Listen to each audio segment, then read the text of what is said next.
Baik, Assalamualaikum warahmatullahi wabarakatuh. Yang pertama, terima kasih kepada asisten dosen kami, Bang Irwan Effendi, telah membimbing kami dari awal membentuk laporan ini sampai selesai. Kami akan mempresentasikan laporan yang telah kami buat selama kurang lebih 2 bulan.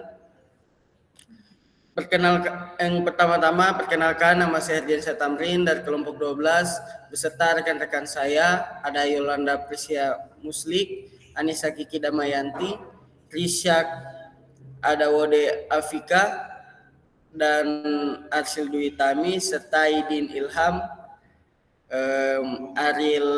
Muhammad Ariel Tovansyah, dan Siva Atika. Baik, langsung mulai saja. Kualitas saya dan pengelolaannya akan dibacakan oleh Yolanda. Yolanda, saya persilakan. Memahami air, sumber daya vital. Air adalah sumber daya terbarukan yang dinamis, mengikuti siklus hidrologi alami. Perannya vital untuk pertanian, perkotaan, industri, perikanan, pariwisata, listrik, serta mitigasi banjir dan erosi. Definisi air bersih. Air yang aman untuk aktivitas manusia, bebas bakteri dan bahan kimia berbahaya. Kualitasnya harus memenuhi standar kesehatan dan layak konsumsi setelah direbus. Pencemaran air terjadi akibat limbah industri, domestik, pertanian, serta penebangan liar mengurangi kualitas sumber mata air.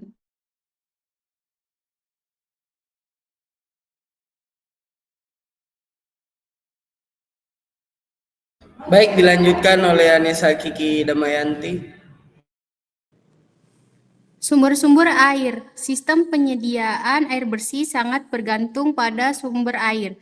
Ada beberapa tipe sumber air minum yang dapat dimanfaatkan. Yang pertama, air permukaan, air hujan yang mengalir di atas tanah seperti sungai, danau, dan laut. Yang kedua itu ada air atmosfer, air dari udara yang jatuh ke bumi atau dalam kurung hujan, salju, es, hanya 0,001% dari total air. Yang ketiga itu ada air tanah, segala jenis air di bawah lapisan tanah 10,6% dari total air bumi, lebih melimpah dari air permukaan. Yang keempat itu ada mata air, air yang muncul langsung ke permukaan, kualitasnya setara air tanah dalam dan baik untuk diminum. Baik, kepada saudara Risyak, lanjutkan.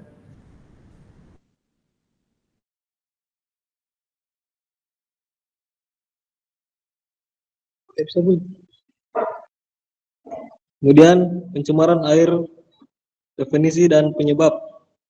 Pencemaran air terjadi ketika aktivitas manusia mengurangi kualitas air hingga tidak layak digunakan. Ini disebabkan oleh limbah industri, rumah tangga, dan pertanian. Pertama, limbah domestik. Sisa aktivitas sehari-hari dari perumahan, pasar, dan jalan raya. Kemudian limbah non-domestik dari sektor industri, pertanian, peternakan, dan perikanan yang mencemari perairan. Kemudian zat kimia berbahaya, sabun, deterjen, insektisida, pewarna, dan bahan radioaktif yang dibuang tanpa pengolahan. Air yang terkontaminasi dapat dikenali dari perubahan suhu, pH, warna, aroma, rasa, endapan, dan keberadaan mikroorganisme.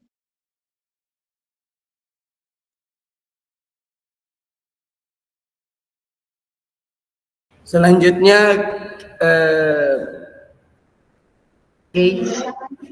yang dibacakan oleh Ki.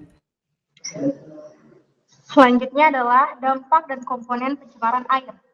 Pencemaran air dapat berasal dari sumber titik atau point source atau non-titik non-point source. Yang keduanya harus dianalisis untuk menentukan beban pencemaran.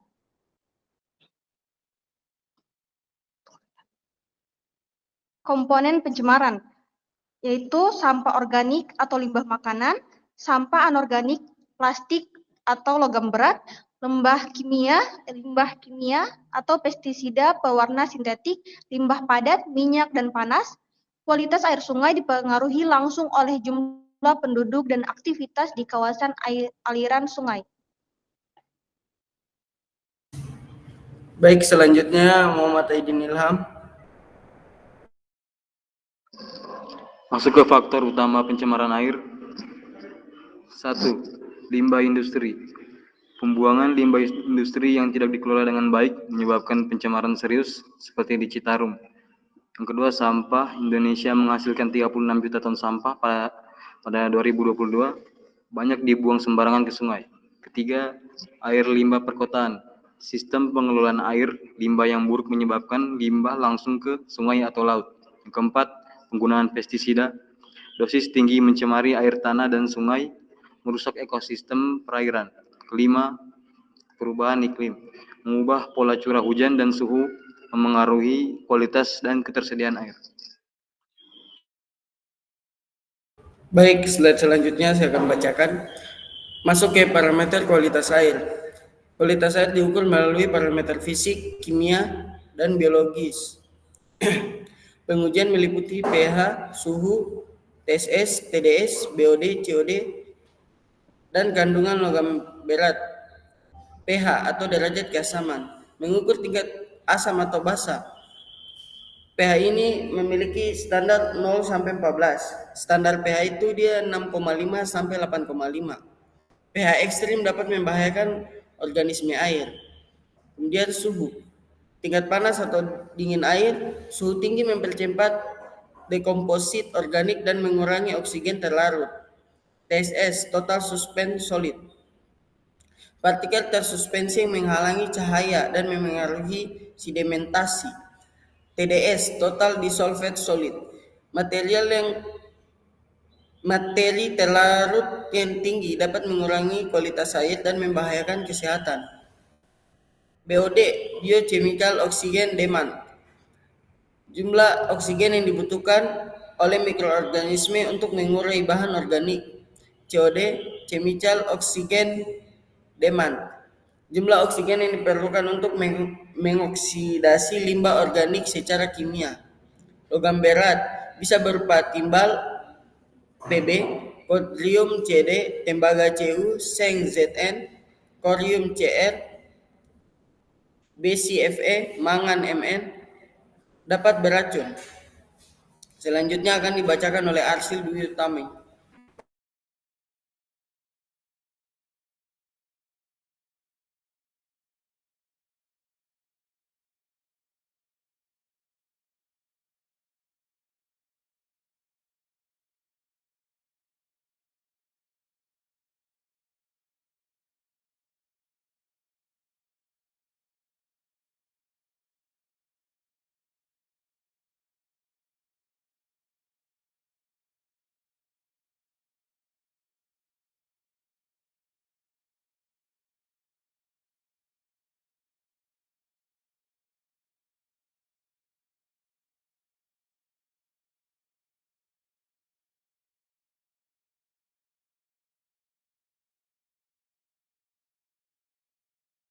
Lanjut kepada Syifa.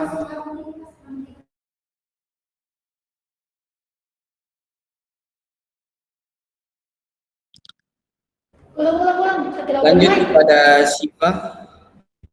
Baik, saya lanjutkan. Klasifikasi kualitas air. Menurut Peraturan Pemerintah Nomor 22 Tahun 2021, yang terbagi menjadi 4 kelas. Kelas pertama yaitu air baku, air minum atau peruntukan lain yang setara. Kelas 2 yaitu rekreasi air, budidaya ikan air tawar, peternakan, irigasi tanaman. Kelas ketiga yaitu budidaya air tawar, peternakan, pengairan tanaman, dan keperluan serupa. Kelas 4 yaitu menyiram tanaman atau aktivitas lain yang serupa. Penerapan standar ini mendukung pengolahan limbah dan perlindungan sumber daya air. Baik, slide selanjutnya Muhammad Ariel Tovansyah.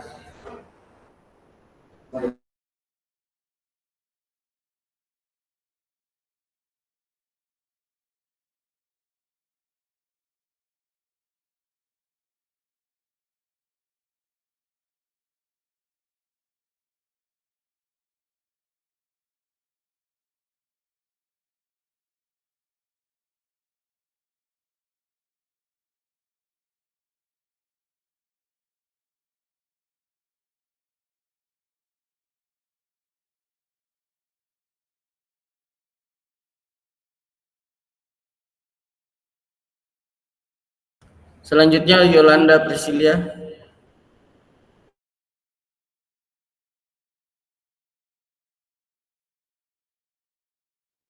Pengujian kualitas air lanjutan.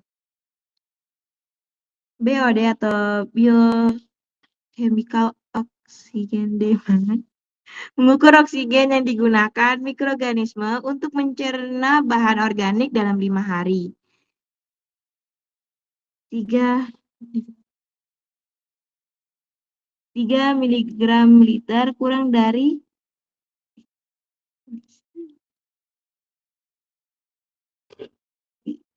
3 mg liter air bersih, 3 sampai 5 mg liter air sedang. COD mengukur oksigen yang dibutuhkan untuk mengoksidasi bahan organik dan anorganik. 50 kurang dari 50 mg per liter air baik, 50 sampai 200 mg liter air sedang, lebih dari 200 mg per liter pencemaran berat. COD lebih cepat dan mengukur senyawa non-biologis namun melibatkan bahan kimia berbahaya. Baik, selanjutnya Nisa Kiki. Indeks kualitas air atau yang biasa kita sebut IKA. IKA adalah alat matematika untuk mengevaluasi kualitas air, mengubah parameter fisika, kimia, dan bakteriologis menjadi nilai tunggal. Sangat baik itu bisa dikatakan dari 90 sampai 100. Baik 70 sampai 90, sedang 50 sampai 70, kurang 25 sampai 50, sangat kurang 0 sampai 25. Perhitungan IKA melibatkan bobot nilai indeks berdasarkan persentase pemenuhan standar kualitas. Lanjut, Lisak. Kemudian faktor yang mempengaruhi kualitas air. Pertama, domestik. Kontaminasi E. coli dari limbah rumah tangga dan kurangnya pengolahan limbah. Kemudian curah hujan dan musim. Curah hujan tinggi, angin kencang, dan pasang surut mempengaruhi kualitas air permukaan. Kemudian industri dan pertanian. Logam berat dari aktivitas industri dan residu pestisida atau herbisida dari pertanian. Kemudian geografi dan topografi. Ketinggian, kemiringan lahan, jenis tanah, dan vegetasi mempengaruhi suhu dan kandungan oksigen. Selanjutnya Muhammad Aidin Ilham.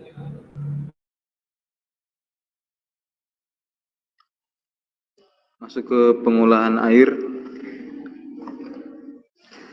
Pengolahan air bertujuan untuk menghilangkan kontaminan agar air memenuhi standar mutu. Fisika, penyaringan dan pengendapan untuk memisahkan partikel besar dapat dibantu bahan kimia untuk partikel halus.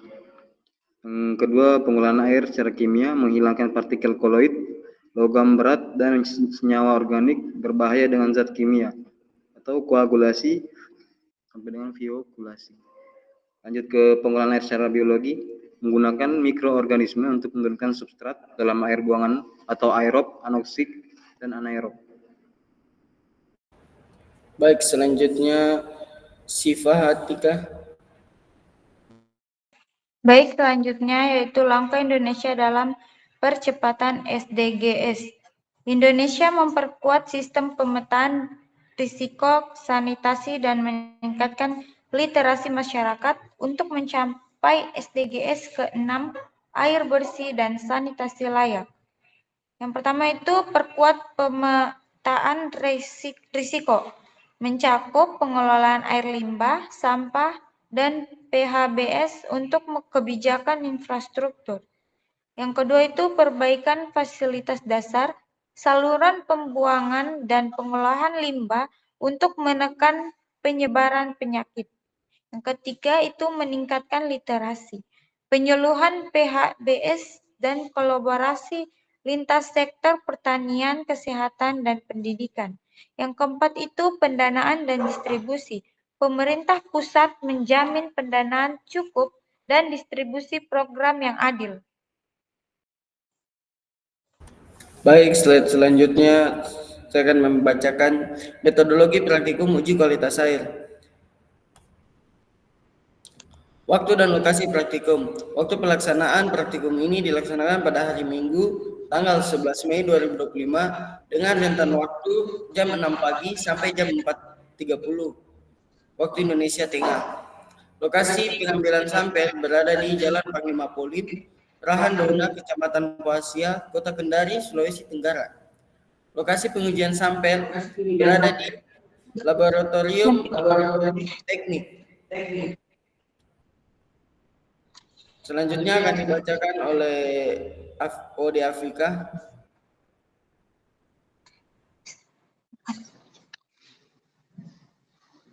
Baik, selanjutnya adalah jenis data yang digunakan. Pertama adalah data primer, data verbal atau perilaku yang diucapkan atau dilakukan subjek terpercaya atau informan, diperoleh langsung dari hasil survei kelompok 12. Selanjutnya adalah data sekunder, memberikan data kepada pengumpul data, diperoleh dari buku referensi, internet, dan lain-lain. Selanjutnya akan dibacakan oleh Siva. Alat pengujian kualitas air. Alat yang digunakan pada pengujian kualitas air yaitu ada pH meter yang digunakan untuk mengukur derajat keasaman pH air sungai, dicelupkan 3 kali di 3 tempat yang berbeda. Yang kedua itu flow termometer untuk mengukur suhu air pada lokasi pengambilan sampel. Selanjutnya itu ada botol sampel, kertas saring, cawan petri, corong, gelas ukur, dan timbangan analitik. Dan ada alat tambahan lain yaitu pipet tetes untuk memindahkan cairan berlebih, oven laboratorium untuk memanaskan kertas saring, hands-on untuk pelindung tangan, meteran untuk mengukur kedalaman sungai, batang pengaduk untuk mengaduk sampel. Bahan praktikum yaitu air sungai dari Jalan Panglima Polim, Rahandouna, Kecamatan Poasia, Kota Kendari, Sulawesi Tenggara. Baik, selanjutnya akan dibacakan oleh Arsil Dwi Utami. Baik, prosedur pengukuran kadar DO. Pengambilan sampel. Ambil sampel dengan botol DO tanpa gelembung udara.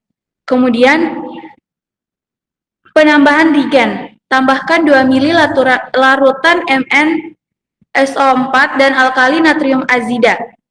Kemudian pengendapan dan asidifikasi. Tutup, kocok, diamkan hingga mengendap, tambahkan 1 ml H2SO4 hingga orange. Titrasi, pindahkan ke Erlenmeyer, tambahkan kanji hingga biru tua, titrasi dengan natrium tiosulfat hingga bening. Catat volume. Baik, selanjutnya akan dibacakan oleh Muhammad Ariel Tovansyah.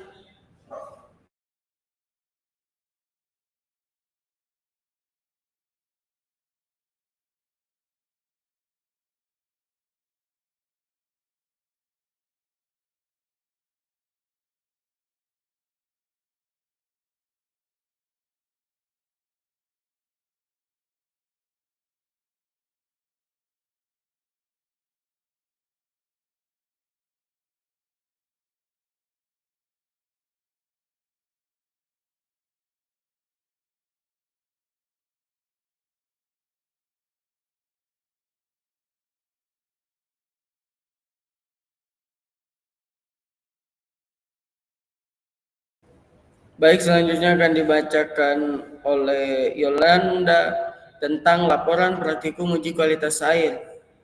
Presentasi ini akan menyajikan hasil pengamatan dan analisa kualitas air dari studi lapangan yang dilakukan oleh kelompok 12 pada tahun 2025. Pada Yolanda, saya persilakan. Metodologi pengamatan. Data dikumpulkan dari lokasi di Jalan Panglima Polim, nomor 7 Kendari, Sulawesi Tenggara. Pengukuran meliputi pH, suhu, PSS, dan TDS pada 3 periode waktu, yang dimana periode pengamatan yang dilakukan pada pagi hari, yaitu pukul jam 6, pada siang hari jam 11, pada sore hari jam 3. Parameter uji yang dilakukan itu pH, suhu yang meliputi udara dan air. Yang ketiga, total padatan tersuspensi, yaitu TSS. Yang keempat, total padatan terlarut, yaitu TDS. Selanjutnya Nisa Gigi Damayanti. Hasil pengukuran pH dan suhu. Pengukuran pH air. Periode pertama, waktu jam 6, pH rata-ratanya itu 7,54. Yang periode kedua, waktunya jam 11, pH rata-ratanya 8,53. Periode ketiga, waktunya jam 3, pH rata-ratanya 8,17. Pengukuran suhu. Periode pertamanya, waktunya jam 6, suhu udaranya 24, suhu air 22. Periode kedua, waktu jam 11, suhu udara 30, suhu air 27. Periode ketiga, waktu jam 3, suhu udara 28, suhu air 25. Rata-rata suhu udara 27,3 derajat Celcius dan suhu air 24,7 derajat Celcius. Baik, selanjutnya kepada Risak. Hasil pengukuran TSS dan TDS. Total padatan tersuspensi atau TSS. Sampel pertama, kadar TSS yang dihasilkan adalah 3 mg per liter. Pada sampel kedua, kadar yang dihasilkan adalah 2 mg per liter. Dan pada sampel ketiga, kadar yang dihasilkan adalah 2 mg per liter. Kemudian total padatan terlarut. Sampel pertama, kadar yang dihasilkan adalah 35 mg per liter. Pada sampel kedua, kadar TDS yang dihasilkan adalah 15 mg per liter. Dan pada sampel ketiga, kadar TDS yang dihasilkan adalah 65 mg per liter. TSS di bawah ambang batas, sedangkan TDS bervariasi antar sampel. Baik, selanjutnya saya akan bacakan tentang visual air dan kondisi sungai. Air sungai pada sampel berwarna kehitam-hitaman, mengalir dari hulu kiri ke hilir kanan. Sungai mengalami pasang surut dengan ketinggian pada pagi hari itu 12 cm dengan air pada kondisi tenang, dan 15 cm pada air dengan kondisi mengalir. Pada siang hari, kondisi air mencapai 14,5 cm dengan kondisi air yang tenang. Kemudian pada air yang mengalir mencapai 14,1 cm. Analisa indeks pencemaran air atau IP. Indeks pencemaran air dihitung untuk setiap parameter berdasarkan baku mutu yang telah ditentukan. IPPH pada sampel 1 yaitu 0,46, pada sampel 2 yaitu min 0,53, sampel 3 min 0,17. IP TSS pada sampel 1 yaitu 0,06 mg per liter, sampel 2 yaitu 0,04 mg per liter, sampel 3 yaitu 0,04 mg per liter. IP suhu air mencapai rata-rata 0,99 derajat Celcius. IP TDS pada sampel 1 mencapai 0,035 mg per liter, pada sampel 2 yaitu 0,015 mg per liter, pada sampel 3 yaitu 0,065 mg per liter. Slide selanjutnya akan dibacakan oleh Muhammad Aidin Ilham.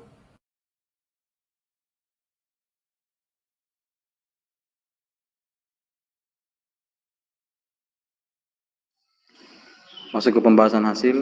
Yang pertama, suhu air rata-rata 24,66 derajat Celcius sesuai untuk semua kegiatan dan air limbah golongan 1.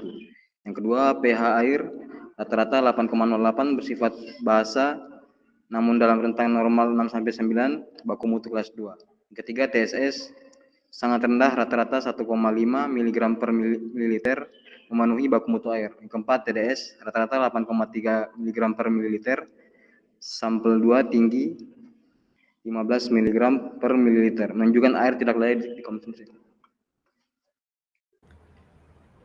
Lanjut ke kesimpulan, suhu air 24,66 derajat Celcius dan pH 7,5 sampai 8,59 masih dalam batas toleransi dan rentang normal. Kadar TSS sangat rendah, menunjukkan air masih aman dari padatan tersuspensi. Kadar TDS bervariasi dengan sampel 2, menunjukkan tingkat pencemaran tinggi tidak layak konsumsi. Indeks pencemaran menunjukkan air tercemar ringan, namun bau tidak sedap, mengindikasikan pencemaran organik. Terakhir, kualitas air aman untuk aktivitas non-konsumsi, tetapi perlu tindak lanjut untuk mencegah pencemaran lebih lanjut. Baik, tadi itu kesimpulan yang dapat kami ambil. Saya akan lanjutkan kepada saran dan rekomendasi kepada Muhammad Arief Taufansyah. Silakan membacakan.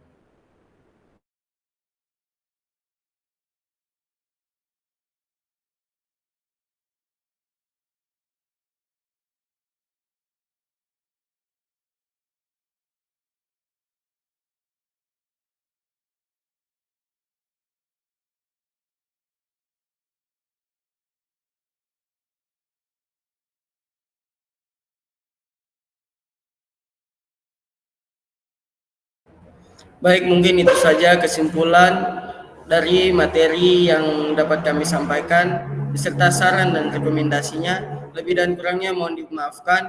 Kami dari kelompok 12 berterima kasih kepada asisten dosen kami yaitu Bang Irwan Effendi. Materi ini saya tutup. Mohon maaf jika ada salah kata. Billahi taufiq wal hidayah. Wassalamualaikum warahmatullahi wabarakatuh. Waalaikumsalam Waalaikumsalam warahmatullahi wabarakatuh.